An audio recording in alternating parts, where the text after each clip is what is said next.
To get some better context about the upcoming format, I figured we could start by looking at the stuff from Cyberstorm Access.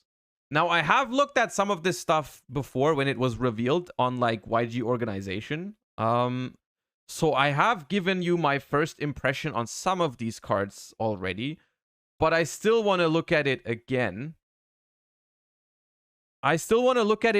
Because I'm gonna be honest, I forgot what some of these cards do.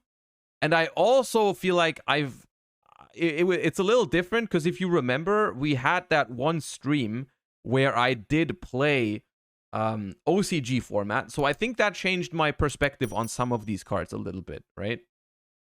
Send download link? I can send you the download link for this one, yeah. There you go. Yeah, I don't think we need to go over every single card again. I don't think we need to read every single card again, because I'm pretty sure we've read all of these at some point.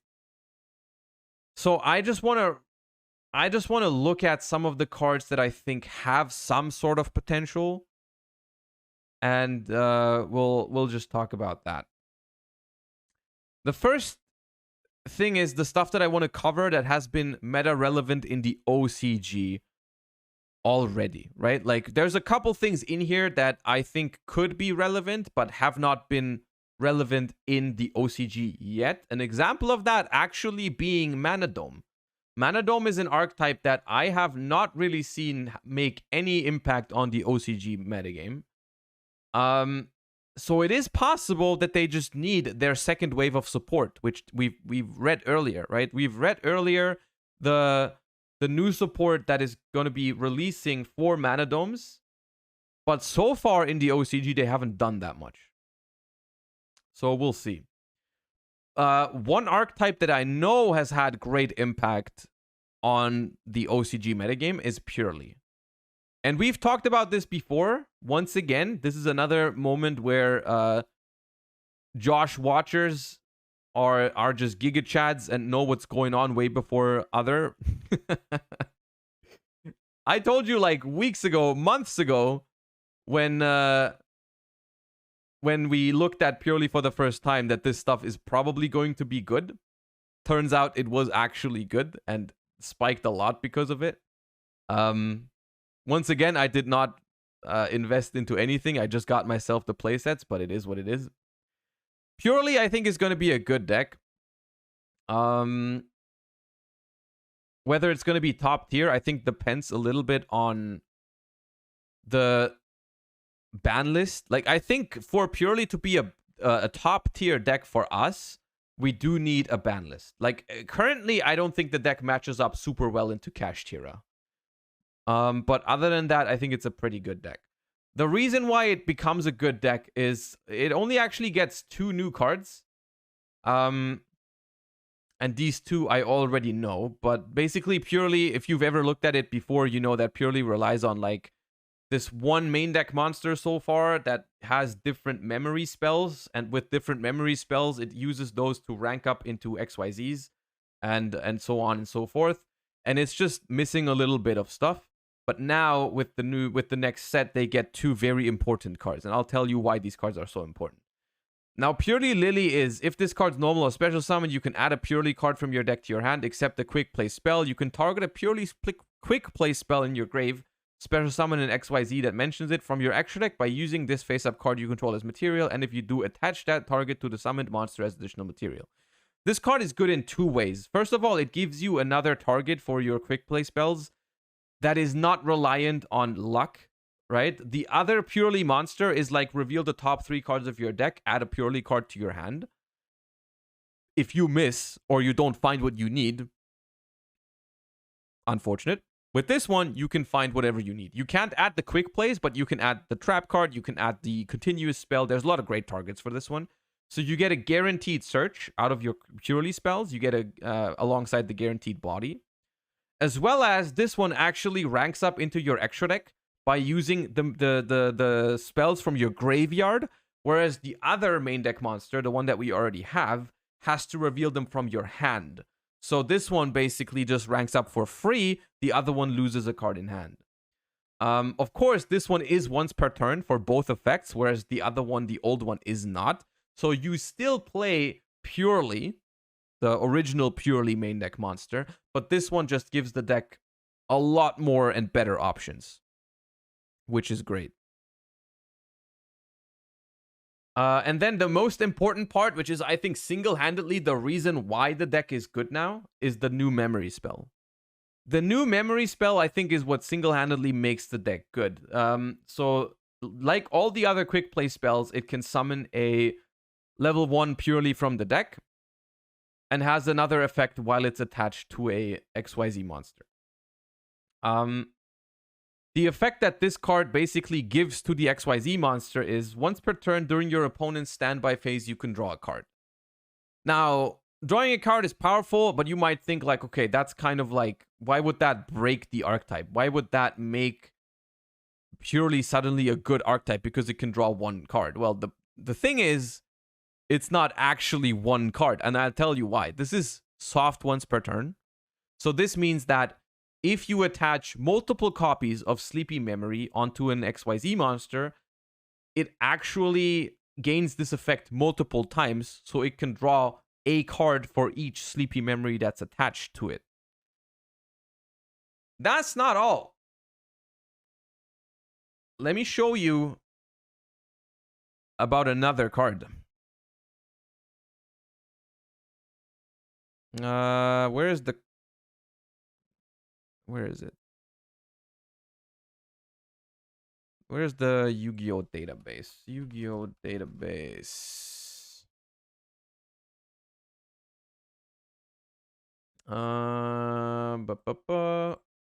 Card search. All right. Purely. The card that's most important for this interaction is Purely Leap. Aikashi, thank you for the 3 months. I appreciate you. Purely Leap is a card that, I mean, there's currently not really Purely decks, so I can't even say that this card is seeing play or not seeing play right now, but I guess it's not seeing play right now. But target a Purely XYZ you control, special summon from your extra deck a Purely XYZ with a different rank by using that target as material, but return it to the extra deck during the end phase of the next turn. You can banish this card from your grave, target up to 3 Purely monsters in the grave, shuffle them into the deck. Once again, what is a card that at first glance looks kind of just okay-ish is actually pretty insane, because once again, this is not hard once per turn. So what ends up happening is if you summon a purely rank 2 with Sleepy Memories attached to it, you can draw cards in your opponent's standby phase with the effect by Sleepy Memory. You can then use Purely Leap to overlay rank up into a rank 6 purely, rank 7 purely. And then that is a new monster. By the game, it's considered as a new monster, so it has the effects and it has not used those effects yet. So you draw for each Sleepy Memory again.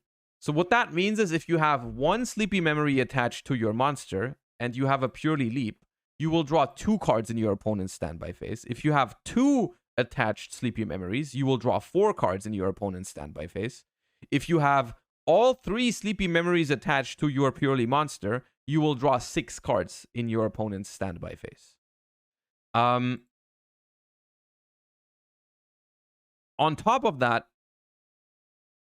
the monster you rank into is also incredibly strong, which is Expurely Noir. You can this card is unaffected by your opponent's activated effects while it has 5 or more materials, which it's probably always having. You can detach 2 materials from this card, target a card your opponent controls or in their grave, place it on the bottom of the deck. This is a quick effect if this card has a level 1 purely as monster material. This is not once per turn. You can shuffle, you can put cards to the bottom of your opponent's deck for each 2 materials you have. It is not once per turn. So if you have 8 materials, you can put 4 cards to the bottom and you are unaffected while you have 5 or more materials. So like at the start of the turn, they can't like out it unless they play like a kaiju or whatnot. I've seen people play like what is it? I don't know, like outs to this that are like, I don't know, XY exceeds Encore and stuff like that. But for the most part, it's just for the most part, I think it's just a very cool like control-ish type of deck where you can just like you can draw into a bunch of hand traps and end on Noir plus hand traps, which is like fine. Actually, I think this deck overall is just, I don't think it's a problem. Like, it draws cards, but it draws cards in your opponent's turn, which means you have to draw very specific cards to make up for it. I don't think it's a very toxic deck design or anything. I think it's pretty cool, actually. So, I like Purely. I think it's going to be solid. Can Kurikara out it? If they activate the effect, yeah, you can Kurikara it. Kurikara is pretty good against it, actually. Like, it's Kurikara is really strong against the X Purely Noir. Just saying. But, yeah. These are the cards from the next set, yes. So those are the two cards. Those are the two cards that you can play in Purely. Also, Purely has some very neat things that it's got going for it when it goes second. Like, first of all, you're naturally going to play a lot of you're gonna draw a lot of hand traps. You're gonna play hand traps in that deck for sure. You're gonna also have some of the synergies that the deck already has when it goes second. Like, I have showcased this in a YouTube video, I believe. I'm pretty sure. When Amazing Defenders... Was it Amazing Defenders that had Purely? I think so. When Amazing Defenders came out, I made a video on Purely showcasing a combo with X Purely Happiness for going second, where you can, like, attack all of your opponent's monsters and make, like, a huge Zeus. It has some nice stuff for going second, plus hand traps. So I think Purely is going to be a solid option. I do think it's a solid option. Whether it's good enough, as long as we have full power Kashtira, remains to be seen. But I think that's a good option. The Walking Kid, thank you for the Prime. Appreciate you.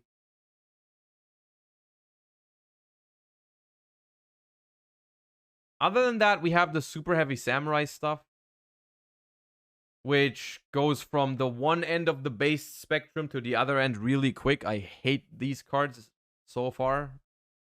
I have actually not looked into how exactly it works. I've only seen some crazy combo replays, and I'm really not looking forward to it. Basically, the gist of it is all the Super Heavy Samurais. I think that's already their thing. I think that's something that they already have pretty much going on for them, is that they only work if you have no spells and traps in the graveyard, most of them. So they are like this kind of like monster mash type of deck, pretty much. But with Cyberstorm Axis, they get like insane one-card combos on one-card OTK, FTKs. One card set up for like, you get I'm pretty sure you get, what do you get? You get Pendulum Scales plus a rank 4 or something from one card. Okay. Thank you for the gift sub to Super Heavy Samurai. So it's like it's pretty insane. And I think the centerpiece of all of it is the centerpiece is Super Heavy Samurai Prodigy Wakaushi, I'm pretty sure. If you have no spell and traps in your graveyard, you can place a Super Heavy Samurai Pendulum monster from your deck in your Pendulum zone, except Wakaushi, then special summon this card. Yeah, I think that's how it all starts. If you have no spell and traps in your graveyard, you can discard a monster, special summon a Super Heavy Samurai from your hand or deck in defense position. Also, you cannot special summon monsters for the rest of this turn except Super Heavy Samurais. If this card is used as synchro, added to the X-Ray face up, you can place. Okay, I think he starts by putting...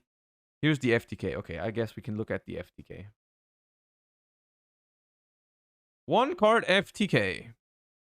Hog you.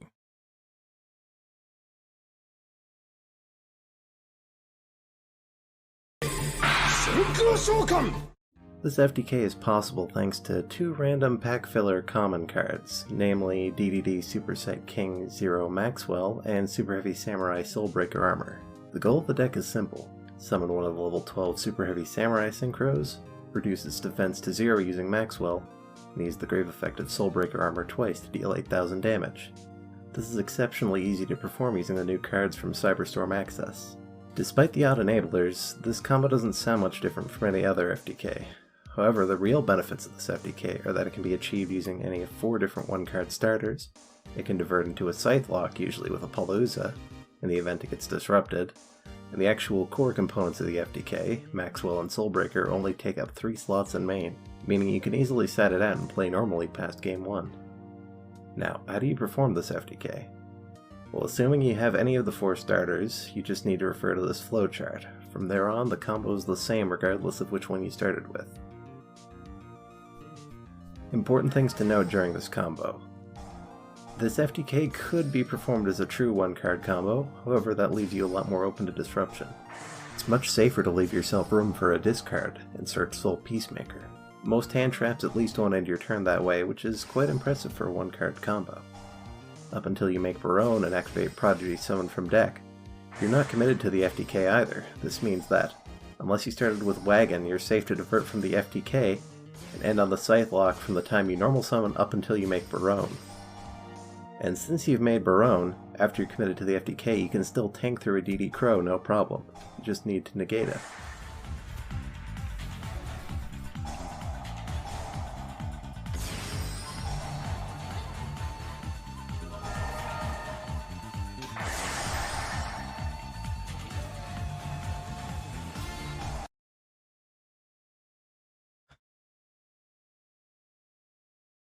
So the thing is,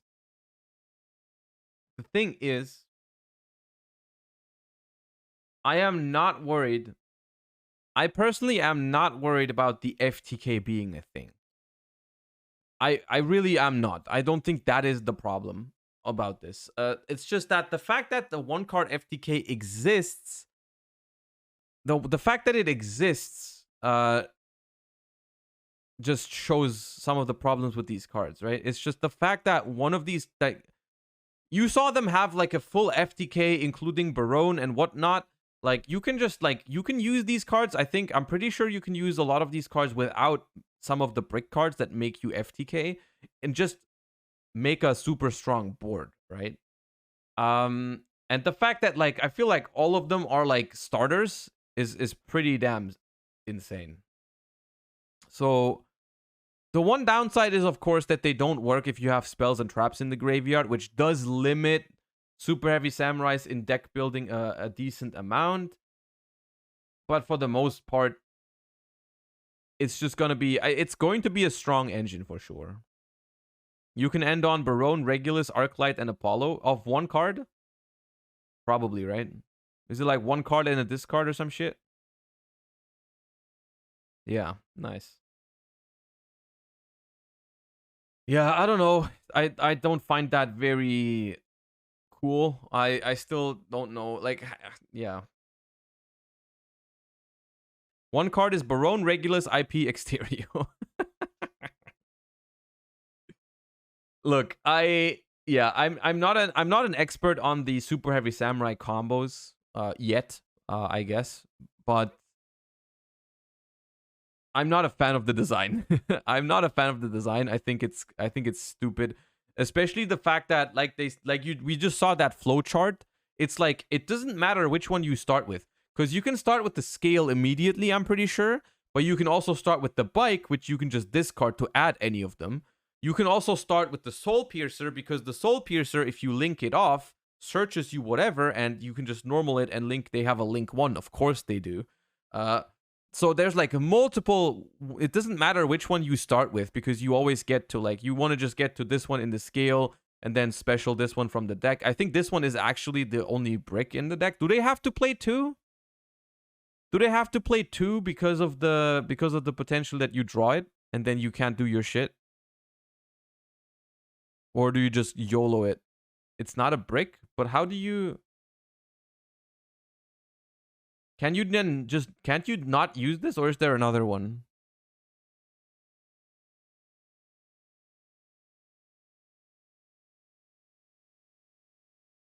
Like, how do you do this if you... Or do you just not use Vakaushi's effect then? Do you not need it?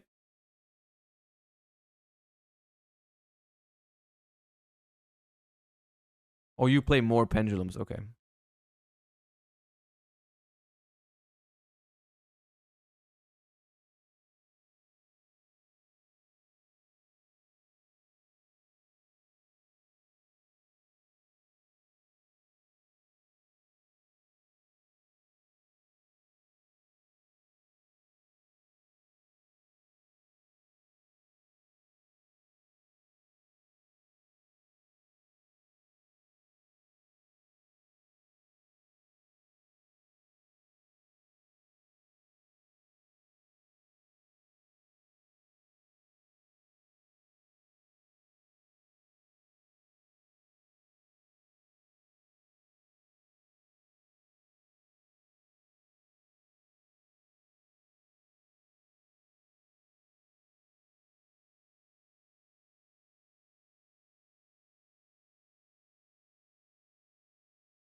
Bro, it doesn't matter if this is the optimal way to play it.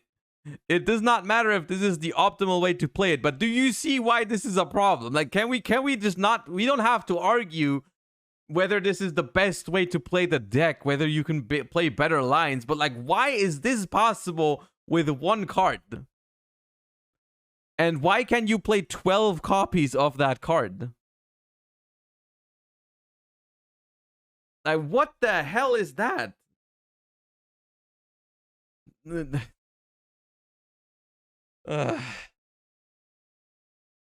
is just very, very careless card design, I feel like. I mean, I get that they have a drawback with like no spells and traps in the graveyard, but Jesus Christ, not really. That's not really a drawback that we're looking at here. It's completely disgusting. Yeah.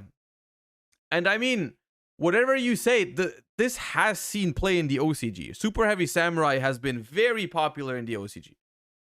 Right?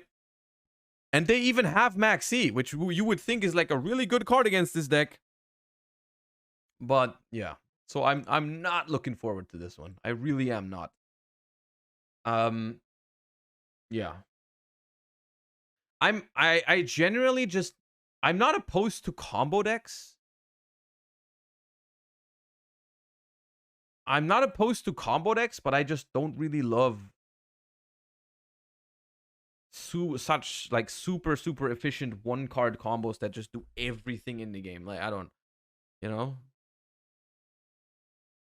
But yeah, that's one thing I'm not looking forward to in Cyberstorm Axis. Some other cards that I am looking forward to is Ringo Worm, the 100 Apple Dragon. Actually, oh, I just realized Assault Synchron is not in Cyberstorm Axis. When do we get Assault Synchron? I thought we get it. When do we get Assault Synchron? Oh, the Battles of Legends. Right. The Battles of Legends Monsters event. When does that come out? When do we get that? The end of June? Oh, after German Nationals? Unfortunate. 16th of June. 4 days after. No, not 4 days after German Nationals. God damn it. Hold up.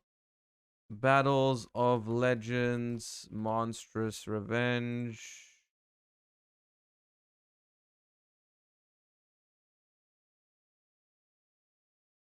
Yeah. Oh. It is the 23rd of June. I guess you can't see. Yeah, it's the 23rd of June. And this one has, yeah. You can find quarter-century secret rare versions of new cards like Armed Neos and Assault Synchron, but also for iconic cards from the game's history, like Dark Armed Dragon, Dante, Engage, Right, Zeus, Welcome Labyrinth. Okay. What do you think about the what do you guys think about the quarter-century secret rare, by the way? I saw that there's some controversy going on.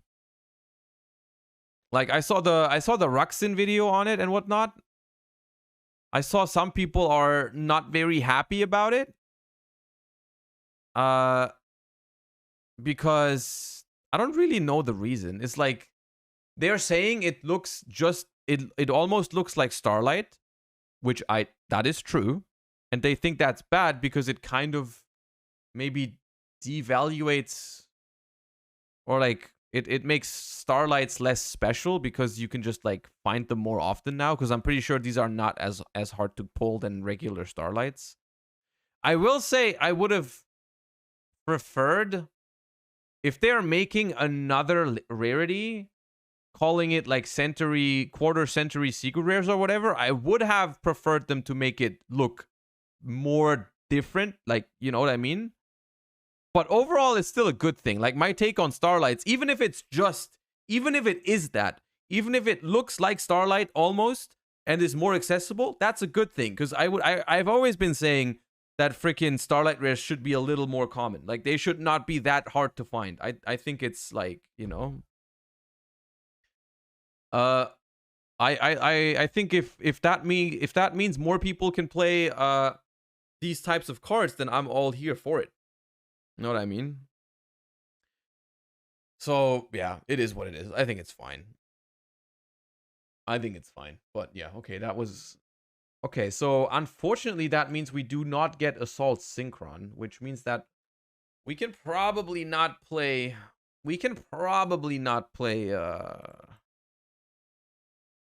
any crazy synchro decks yet.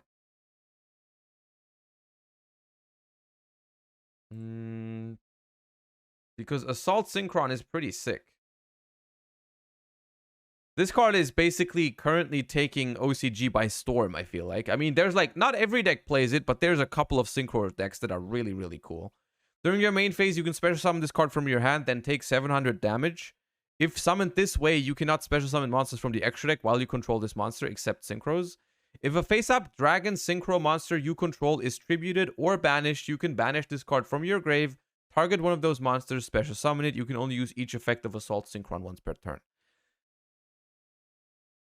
I will say, the biggest reason why this card is busted in the OCG is because they have Chaos Ruler.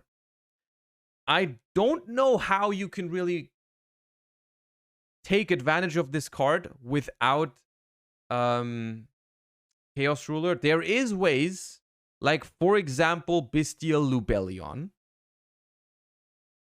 You can Bestial Lubellion, tribute a Bestial, banish Assault Synchron to bring it back.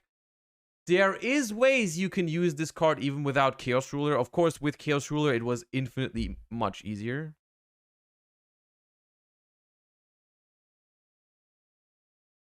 You can't, though? Oh, wait, you can't tribute a Bestial because it has to be a Synchro. You can tribute a Dragon Synchro for Lubellion, though, right? It has to be a Synchro, yeah. But there's ways you can use it. Actually, yes, Bestial Dispater. Checkmate. I meant Bestial Dispater. Easy clap. Checkmate. Axel Stardust's second effect, for example. What does that do again? Oh, the quick effect synchro. Oh, yeah. Yeah, you can do that. Yeah. And then we have... But let's leave it at Cyberstorm Axis for now, because sadly this is not relevant for Nationals yet. It will be relevant for Euros, so we can look at that sooner. We can look at that soon enough. The Assault Synchron. It's not that far away. It's like 2.5 months. If a face-up non-effect monster is on the field, you can special summon this card from your hand. During your main phase, if you synchro summoned a synchro monster this turn, you can banish this card from your grave, special summon a 100 apple token, Level 2. If you use this token as synchro material, you can treat it as a tuner. You can only use each effect of Ringo Worm once per turn. This card is also pretty cool. This card is also pretty damn cool. This card has great synergy with a couple of things out there. Of course, it has synergy with Sword Soul, but one thing that I really think is worth noting is that in the OCG, they don't have the adventure engine. Pretty much. Because it's like hit into oblivion there. For us, the adventure engine is still pretty much full power. They don't have Griffin. Yeah, but like that's a big deal, right? And for us, I could definitely see us play some adventure synchro pile, you know, with Ringo Worm. That's dope. That's dope as hell.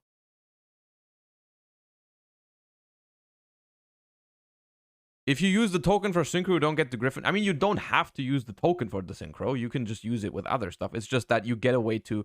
You put up a negate, and you can special summon your Ringo Worm from hand. That's pretty cool. And then there's a couple of pretty sick synchros, I'm pretty sure. I mean, Bestial Despotter. I remember this from the OCG duel video. The one that we made. It's like... 1 tuner plus 1 plus non-tuner dragon. You can target a banished light or dark, special summon it to your field. When your opponent activates a monster effect, you can target a banished card, shuffle it into the deck. If you were the card's owner, destroy the monster. If your opponent was, negate the effect. This card is so nice. This card is so nice. Bruh. And then we also have Chaos Angel, which is also a really popular card in the OCG. 1 tuner plus 1 plus non-tuner light and or dark. For this card, Synchro Summon, you can treat a light or dark you control as a tuner. What this means is you basically don't need a tuner. You don't need a tuner for this one. It's just you need 2 light or darks that together equal level 10. You can make it. If this card is special summoned, you can target a card on the field, banish it. Easy clap. This card gains these effects based on the original attributes of the materials used for its synchro summon. Light, synchro monsters you control are unaffected by activated monster effects. Dark, your monsters cannot be destroyed by battle. This card is nice. This card is nice. Level 9. Wait, 1, 2, 3, 4, 5. No, it's 10. I'm not blind. Yeah, it's 10. So this thing is a good card. This thing is a very, very good card. The other synchros, I mean the super heavy samurais, but like the other ones I don't think are that good. Actually, let's look at Mana Dome. I know Pac made a Mana Dome video a while ago. Let me just look at that one really quick. Pac, Mana Dome. New, okay.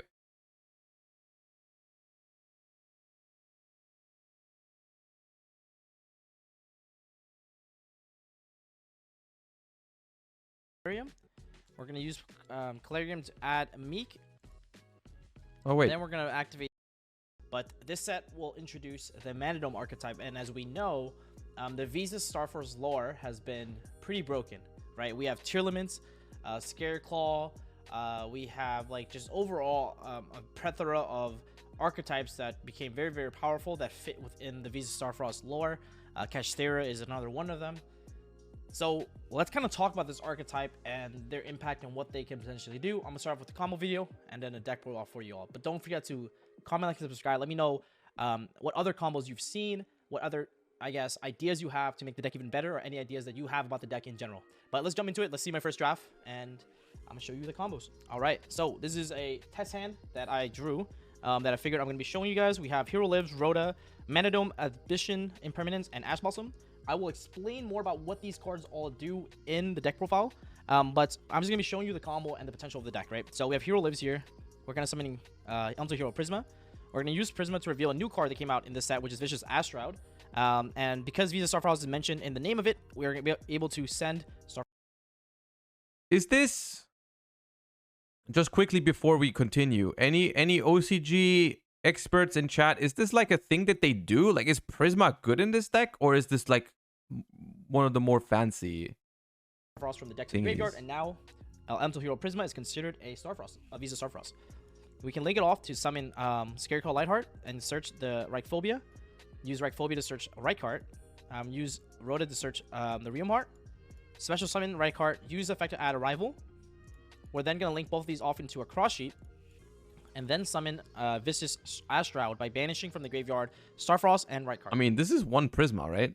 That's pretty good so far. This summoning condition is not once per turn, and it can continuously happen, and it's quite easy. All you have to do is shuffle back. But so far, it's been mostly Scareclaw stuff, right? It's like that we haven't seen any Mana Dome shit. Shuffle, banish the materials of a Visa Starfrost and any monster with 1500 attack and 21 defense.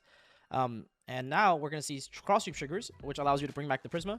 We're going to use Prisma to send another Starfrost to the graveyard because it's once per turn per copy. We're then going to activate the Lightheart to bring itself back, then use Abscission to destroy the Reichheart to add the planet Calarium. We're going to use Calarium to add Meek. Then we're going to activate the effect of Arrival to bring back the Starfrost and then make Barone. That protects us and insulates us from any other interruptions that my opponent can have. And to be quite honest, I definitely could have sequenced this better to play around Barone by making Barone earlier in the combo. But for the sake of this, you know, I'm just going to be showing you what's possible. Then we're going to normal summon Meek because we haven't used it yet. And then we're going to activate Realmheart's effect to pop it, this special summon itself. Then go Chainlink 1 Realmheart, Chainlink 2 Meek to summon another copy from the deck, and Chainlink 3 Calarium, where if a tuner is destroyed by battle or card effect, you can target them and then reborn it. And then you can see that the Realmheart will search a Mana Dome Reframing, which is a counter trap to negate the activation of any spell trap card or monster effect, which is absolutely insane. And if you have Starfrost in your graveyard or in the field, or a monster with 1500 attack or 1 defense, you can actually destroy the card. And then when it's in the graveyard, you can banish it to shuffle back 3 Mana Dome monsters back into the deck. Meek, when a special summon from the deck, can actually increase his level by 2 to become a level 4. And we're going to see that actually come up because we're going to synchro Realmheart plus Mana Dome, which is 4 plus 4 now because Meek was summoned from the deck, to make Axel Synchro Stardust Dragon and use this effect to bring another copy of Meek back from the graveyard. We're going to make a Synchro 10 here, Ice Jade Grimir Agronine. This is a card that is absolutely insane. It makes all the monsters unable to be destroyed or banished by your opponent's card effects this turn. So you have a very sticky board for your opponent. And then if you do it in response to a card effect or activation, you can actually banish all names of the card that they activated in response. Right? What kind of board? And this card is it's really good recovery too, because whenever a card is banished by your opponent's card effect while this card is in the graveyard, you can bring it back. Then we're going to use Axel Synchron Stardust Dragon and Meek to make a Bestial Dissipator. And this card is nice because it allows you to target a light or banished monster and bring it back to your side of the field. So Starfrost and Reichheart or light and dark monsters you can summon back. And not only that, it's also a monster negate, because when your opponent activates a monster effect, you can target a banished card, shuffle into the deck, and if you own that card, you can actually destroy that monster. So we're going to use it to summon back the Starfrost, and then we're going to summon another Astrowd, and then we're going to make a Appaloosa. Theoretically, there's a lot that you could have done there. You could also make a IP Masquerena and a bunch, but I decided to make Appaloosa for the sake of this purpose. And this is going to be pretty much our board. So we're going to have literally, like, I think, how many interruptions? 1 interruption off Barone, 2 off Dissipator, 3 off the Grimnir, 4 off Imperm, 5 off Reframing, 6 off Ash Blossom, and then up to 3 more from Appaloosa, which puts you at almost 9 interruptions off this combo. And you also Trish have a video lot of incoming. So I'm going to be showing you guys the deck profile and showing you like the potential of how many non-engine cards you can potentially fit in this deck. And let me know how you can make it better. Alright guys, so here is the deck profile. Honestly, for a first draft, I feel like this list is quite decent. We're going to be playing 3 of the new Mana Dome Abscission. What this card allows you to do is target a monster you control, destroy it, and add a Primal Planet Calarium from your deck to your hand. And then, if you already have the planet, you can actually add a Mana Dome Spell or Trap instead. You can also banish this card from your graveyard to summon a Visa Starfrost or a monster with 1500 attack or 21 defense from your hand. You then have the Calarium, which allows you to add a Mana Dome monster or a Visa Starfrost from your deck to your hand. And then, whenever a face-up tuner you control is destroyed by battle or card effect, you can target one of them. Okay, I mean, I can already tell you that a list like this one would not cut it right now in terms of like going second. Like in the current format, like this would not do shit. But it is also just like, it looks like most of that is pretty bad into a Rise Heart.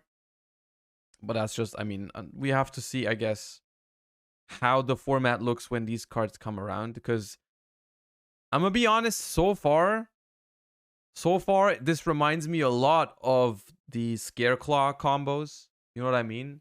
Where there has always been crazy Scareclaw combos in the last couple of months, but it's never actually managed to be top tier material. I think there is two things that need to happen for Mana Dome to be a meta contender. The first thing that needs to happen is probably a ban list. And the second thing that needs to happen is that the support from the set after probably needs to be solid, which so far they have. We just read one earlier. There was a little bit of more Visa Starfrost support, and some of it is not bad. Right? Some of it is not bad. So there is no... I don't think it's hopeless for this deck, but yeah, there's that. So what else in this set is actually really worth looking at, chat? Because I don't think any of the others are like... Is there anything else that is really insane? Like, we've seen the Teller Knights, but I'm pretty sure the Teller Knights are not that good. I've reacted to these before. They are okay, but yeah, I don't know.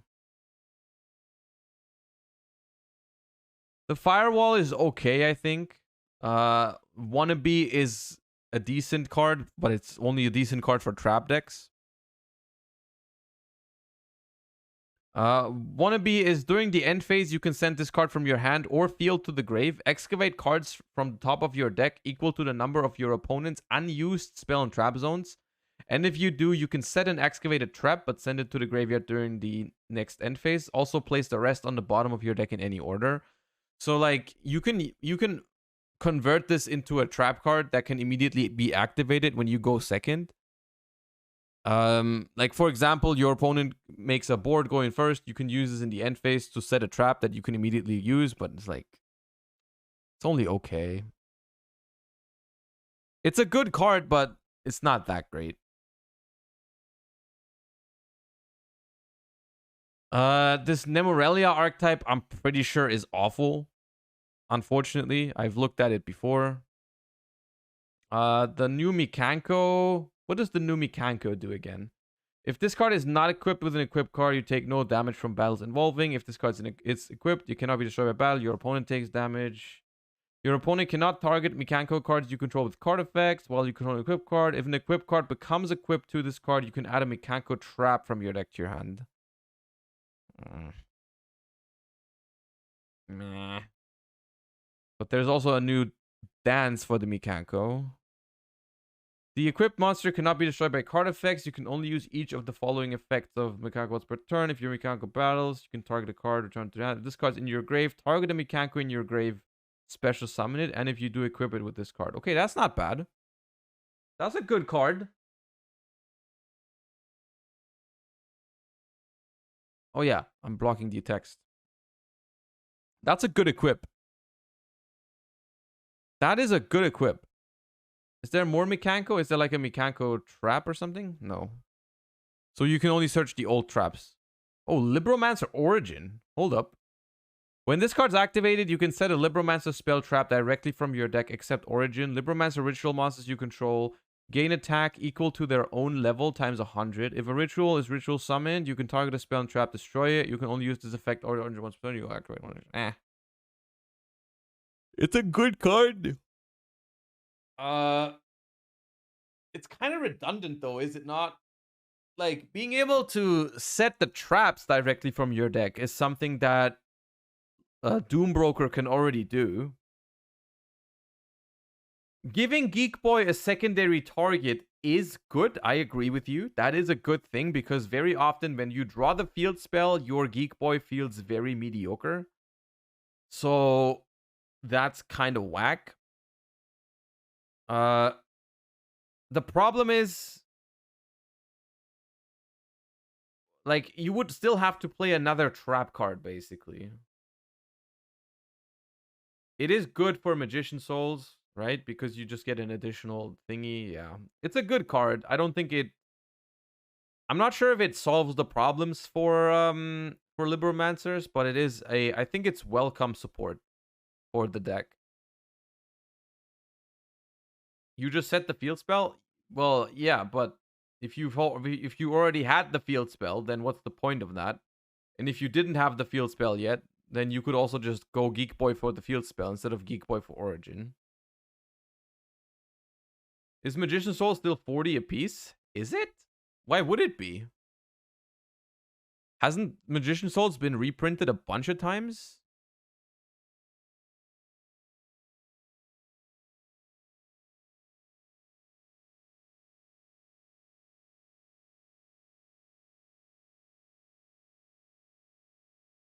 Magician Souls. That's like 15-ish. It's not that expensive. Yeah. Oh, Illusion is expensive. Okay, Illusion of Chaos. Oh, that has not been reprinted yet. Yeah, it's like 35. Yeah.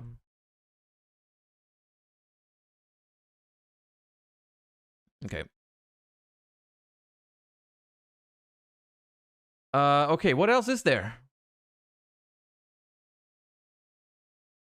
What is there? Firewalls, Super Heavy Samurais, Fallen of Argyros. This card is super weird to me because it looks like it would be sprite support, but I'm pretty sure it's not sprite support. If a level rank link 2 monster is on the field, you can special summon this card from your hand to either field. You can only special summon Argyros once per turn. Neither player can activate the effect of link monsters that point to this card. During your opponent's turn, quick effect, you can target an XYZ on the field, detach up to 2 materials from it. This is such a weird card. It's such a weird card. You're meant to use it versus Elf? And then what, dude? It's like so underwhelming. This is so weird. It's not even a quick effect to summon itself. Then it would actually maybe be a good hand trap against Sprite, but it's just, yeah, it's probably just a lore pack filler. We have some Ice Jades, Teller Knights, Infinite Track, Amazements, whatever this is. Whatever this is. This support, this thing is not that bad, but this set to me, this set gives me heavy Darkwing Blast vibes. Like, I don't think this set will completely change how we play the game. It's kind of like a DLC, right? It's like what Darkwing Blast was for Photon Hypernova, this is for what Darkwing Blast was for Power of the Elements, this one is for Photon Hypernova, I feel like. It's like the DLC to thing, which is not necessarily a bad thing. I don't think it's boring. I don't think it looks like a boring set. There's a lot of cards here besides the Super Heavy Samurai stuff that I'm looking forward to, right?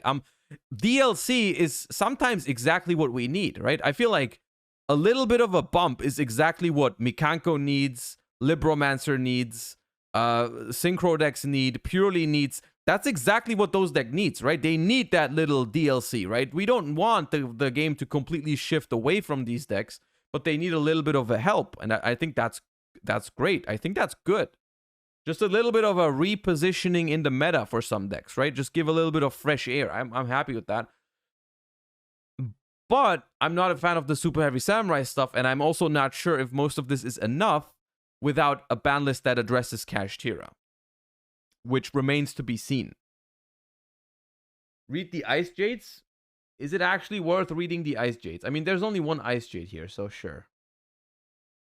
You can discard another Ice Jade card or water, special summon this card from your hand, and you can special summon a Ice Jade token. While that token is in the monster zone, the player who summoned it cannot special summon monsters from the extra except water monsters. You can only use this effect once per turn. This card's name becomes whatever while it's equipped with an equip card. I don't know what that means. I don't know what that means. Yeah, we have Long Yan at home. but it can't make. It cannot make Barone. Right? Yeah.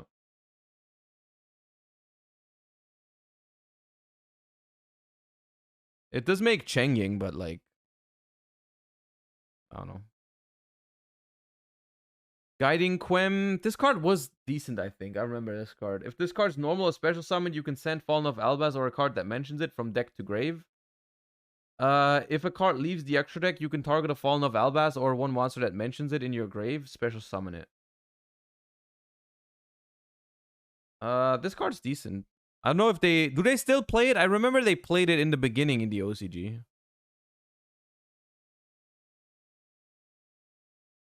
That card seems decent. Does a card leave the extra deck if I summon it? Yes. You summoning a card from the extra deck does count as a card leaving the extra deck. So this is a pretty good card. I'm pretty sure the other branded stuff was not very good though. Branded Etude and Blazing Branded King.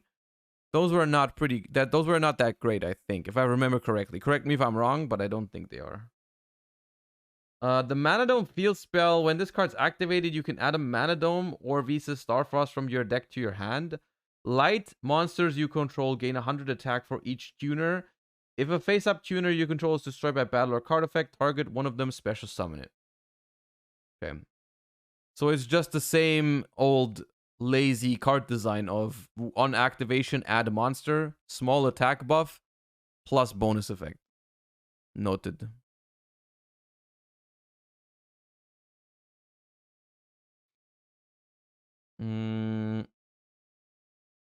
And I think for now, I guess we can talk about time-rending Morganite, because I feel like when that card was revealed, a lot of people just freaked out.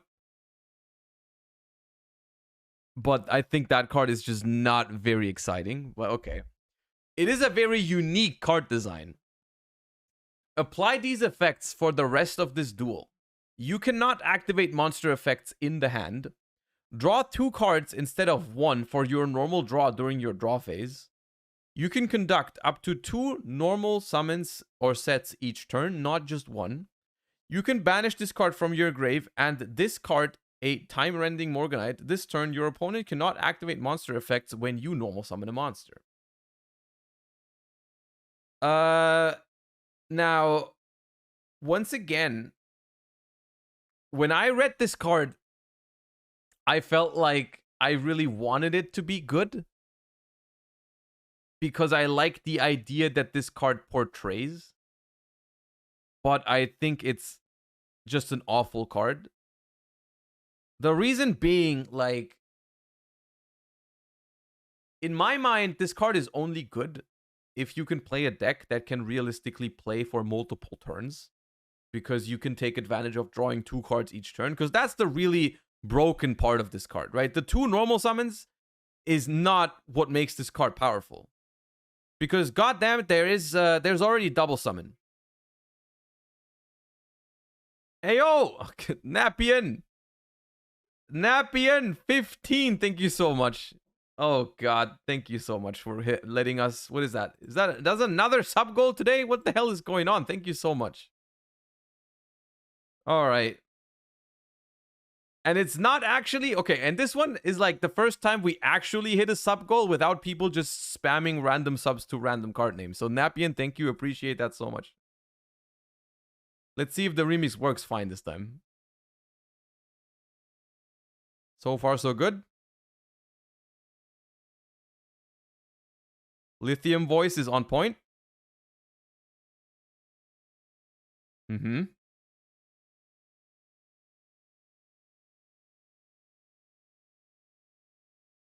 All right.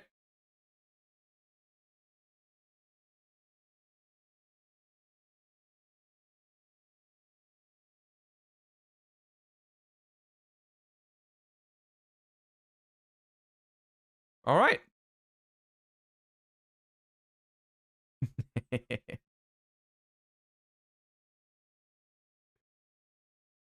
Easy clap. Sometimes it just works.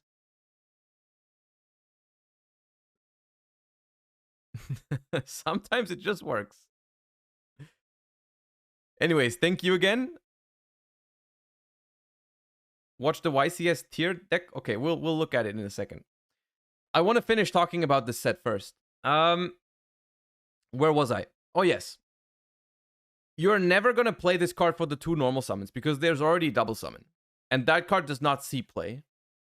And I will say once again, it is just a fact that 90% of Yu-Gi-Oh games, or maybe 80% of Yu-Gi-Oh games right now, are being decided on the first few turns. Turn 2, 3, maybe. So a card that when you activate it doesn't do anything other than giving you a second normal summon and only starts accumulating value over time is just not very well positioned in the current Yu-Gi-Oh environment. Right? So I don't know. If you play Floodgates, it might work. The thing is, if you play Floodgates, you don't need this card. Right? If you play Floodgates, you don't need this card. Isn't that what Runics do? This card is not very good in Runics, I think. Like, I mean, okay, I get the idea. I get why you say that. You're like, okay, Runic is this stun strategy that actually doesn't even conflict with this because you're just activating spell cards from hand, not monsters. I get what you're saying. I understand it, but the problem is it's really hard for Runics to get into a grind game when you're playing with 1 less card. If you're going first with 4 cards, it's not as easy. If you're going second with only 5, it's not as easy either. So that's a problem. You know?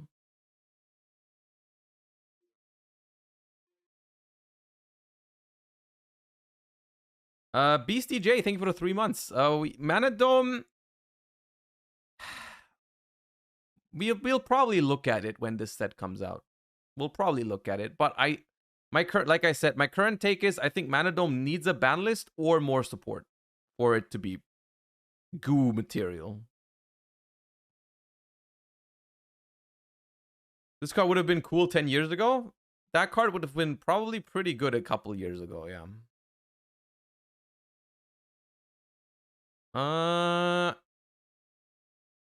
What else is there?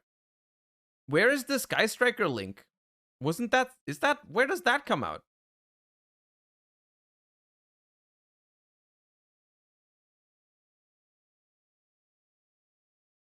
Where's Azalea? I thought that was that was a V-Jump promo. Okay, so that what you're trying to tell me is that might still take a while until we get that, right? That's probably a long time until we get that, right? Yeah, okay. That's unfortunate. I like that card design.